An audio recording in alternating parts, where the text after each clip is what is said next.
अब ठीक हुआ।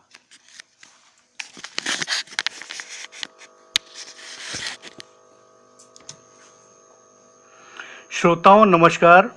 मैं अनिल कुमार चावरिया, सहायक निदेशक राजभाषा, कर्मचारी भविष्य निधि संगठन, क्षेत्रीय कार्यालय वडोदरा में कार्यरत हूँ।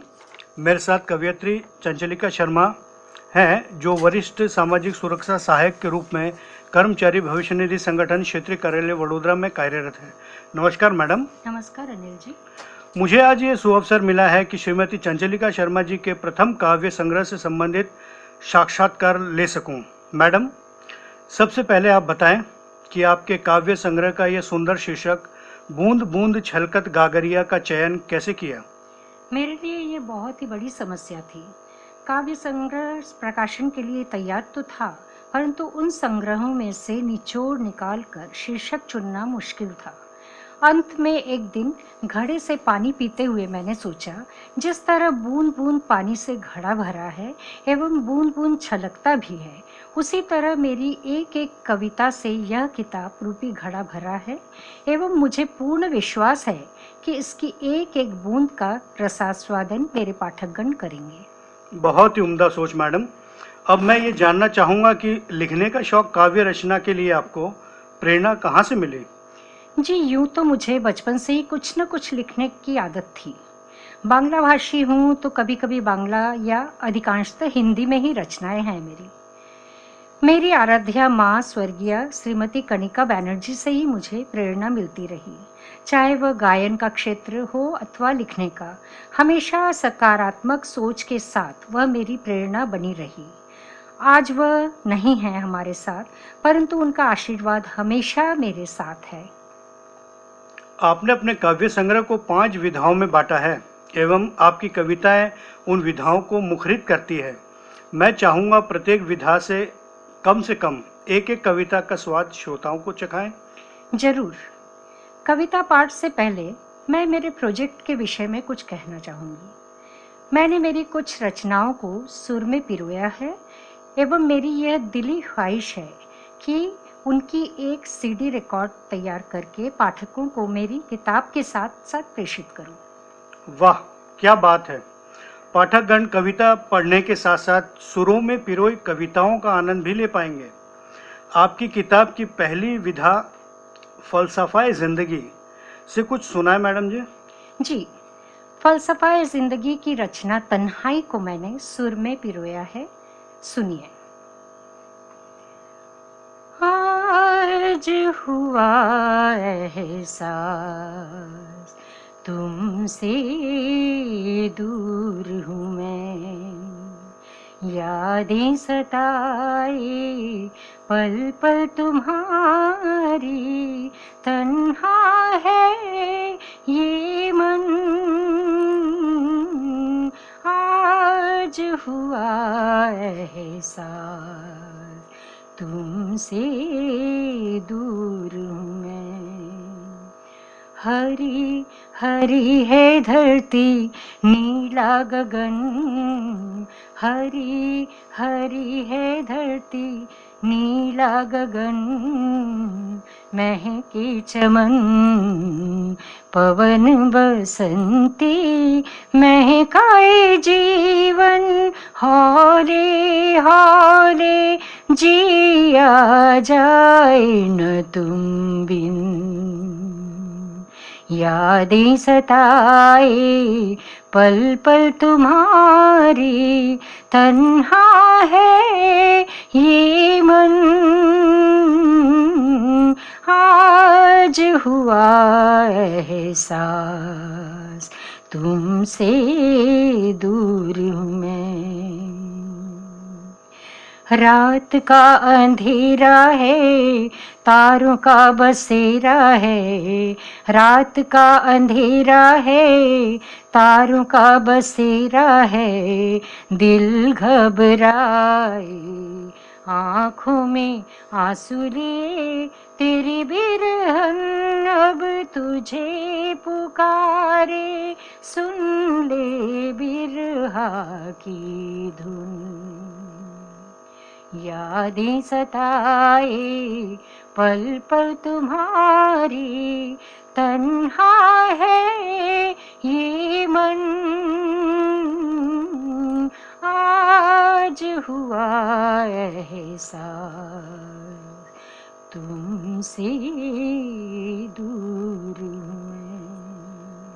बहुत ही सुंदर ढंग से आपने सुर में पिरोया। वाह! अब आप अपनी दूसरी विधा के बारे में हमें कुछ बताएं। शुक्रिया अनिल जी। हाँ, मेरी दूसरी विधा है प्रकृति की सौगात। इसमें प्रकृति के वर्णन के साथ साथ लोगों की प्रकृति के प्रति अभिरुचि को भी लिया गया है। प्रकृति की सौगात के रूप में मेरी अगली कविता होगी, जिसका शीर्षक है आभास। भीगे भीगे बादल में खोया खोया सा सूरज चांद की तलाश में है। मौसम करवट ले रहा है, पतझड़ भी थम गया है, शायद बारिश का आसार है। देवदार के वृक्षों ने हाथ बढ़ाकर आसमान को छुआ है। तभी तो रेगिस्तान भी कुछ पल के लिए भीग सा गया है। एक खुशनुमा सा एहसास है। पक्षियों का कारवां निकल पड़ा है दूर अपने ठिकाने की ओर। भीगे से बादल ने सूरज को अपनी आगोश में ले लिया है। सूरज चांद से जुदा हो रहा है। रात का आभास है। बहुत ही खूबसूरत वर्णन। भीगे भीगे बादल में खोया खोया सा सूरज, अति सुंदर। ये तो मानना पड़ेगा कि आपने शब्दों का चयन भी बखूबी से किया है। जी शुक्रिया अनिल जी। मेरी हमेशा से कोशिश रहती है कि कविता के भाव सहज एवं सरल हो, ताकि मेरे पाठकों को आत्मसात करने में कोई कठिनाई ना हो। जी मैडम, आपकी अगली विधा है इर्द गिर्द। तो इसके क्या मायने हैं? इर्द गिर्द से तात्पर्य है हमारे आसपास की रोजमर्रा की जिंदगी। इस विधा से मैं यह कविता सुनाना चाहूंगी। शीर्षक है नाम।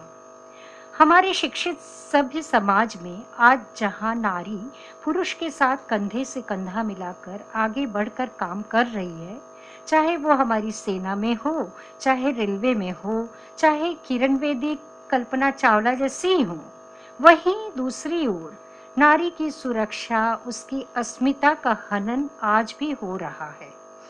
सुनिए इस भाव को मेरी इस कविता में। कविता का शीर्षक है नाम। वो बेनाम थी, शहर दर शहर घूमती रही नाम की तलाश में। नाम तो न मिला, बदनाम हो गई। कोई रिश्ता बनने से पहले टूट गया, कोई रिश्तेदार मिलने से पहले बिछड़ गया।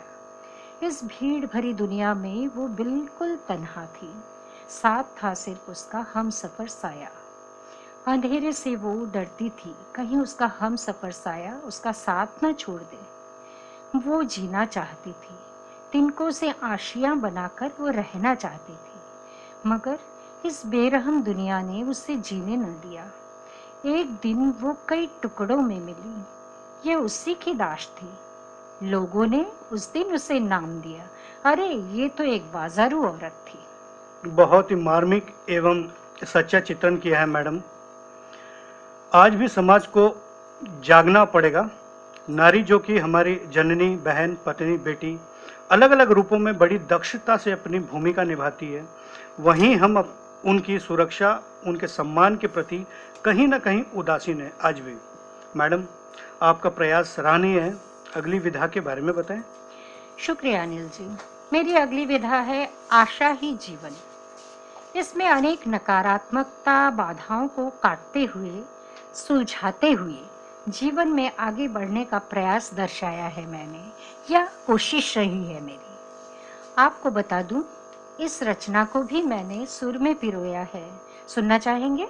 बिल्कुल बिल्कुल, सुनाइए मैडम। वो आज दिल में समाया, आज दिल में समाया है, ख्वाबों की दुनिया से चलकर मेरी दुनिया में आया। ख्वाबों की दुनिया से चलकर मेरी दुनिया में आया। वो आज दिल में समाया। कल की जो बातें अधूरी सी थी, आज न दुश्वार है। जीवन किरेले में बीते हुए पल लगते अब अनजान है। ला ला ला ला ला ला ला ला, बातों ही बातों में खो गए हम, किसने किसको बुलाया। बातों ही बातों में खो गए हम, किसने किसको बुलाया।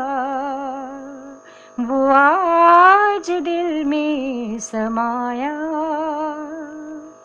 लबों पे सजा कर नगमों की धुन गुनगुनाए हम। गुजरे जमाने को भूल कर आज में खो जाए हम। ला ला ला ला ला ला ला ला,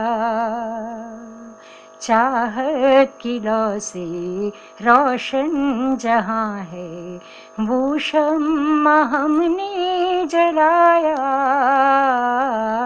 चाहत की लौ से रोशन जहां है, वो शम्मा हमने जलाया।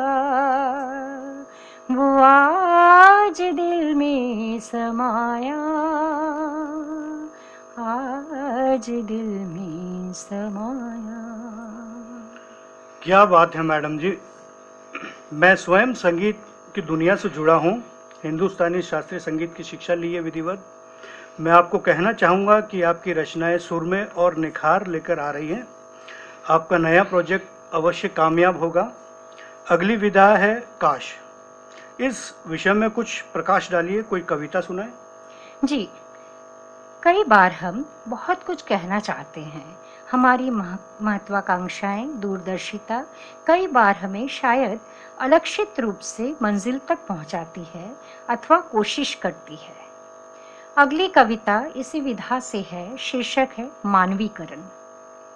दाने दाने को तरसते हैं लोग, कहीं दाने को बर्बाद करते हैं लोग। लोग वही, फितरतें अलग, रहन सहन अलग, जरूरतें अलग। कहीं है बेशुमार फिजूल खर्ची, कहीं पर है जरूरतों की कटौती। समानांतर रेखाओं की पटरी पर उनकी जिंदगी की गाड़ी है चलती रहती। काश वैश्वीकरण युग में इंसानियत जाग जाए, सबकी जरूरतों को लोग समझ पाए, वैमनस्य मिटाएं, मानवीकरण अपनाएं। बहुत खूब, बहुत ही सहज शब्दों की ठोस रचना। मैडम, आपकी किताब में मैंने देखा हास्य व्यंग्य कवि श्री माणिक मृगेश जी का भी आशीर्वचन है। जी हाँ, उन्होंने मेरी पूरी रचनाएं पढ़ी एवं सराहना भी की। मेरी खुशनसीबी है कि वर्ष 2014 में कार्यालय के हिंदी पखवाड़ा में ही मेरी किताब बूंद बूंद छलकत गागरिया का विमोचन भी हुआ है श्री माणिक मृगेश जी के करकमलों से। बहुत खूब। आपकी अगली रचना क्या है? जी, मेरी अगली किताब गद्य संकलन है, लघु कहानी संग्रह, जो शीघ्र ही प्रकाशित होने वाली है। कहाँ से प्रकाशित हो रही है? जी, दिल्ली में अयन प्रकाशन द्वारा। आपका बहुत बहुत धन्यवाद मैडम जी। आपने अपनी रचना, अपने प्रोजेक्ट के विषय में अच्छी जानकारी दी। जी, एक प्रोजेक्ट और भी है जो मैं बताना चाहूँगी।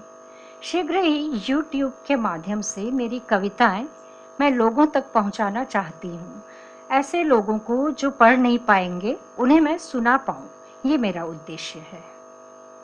बहुत खूब श्रीमती चंचलिका मैडम, धन्यवाद। इसके साथ ही साक्षात्कार का यह कार्यक्रम हम यहाँ समाप्त करते हैं।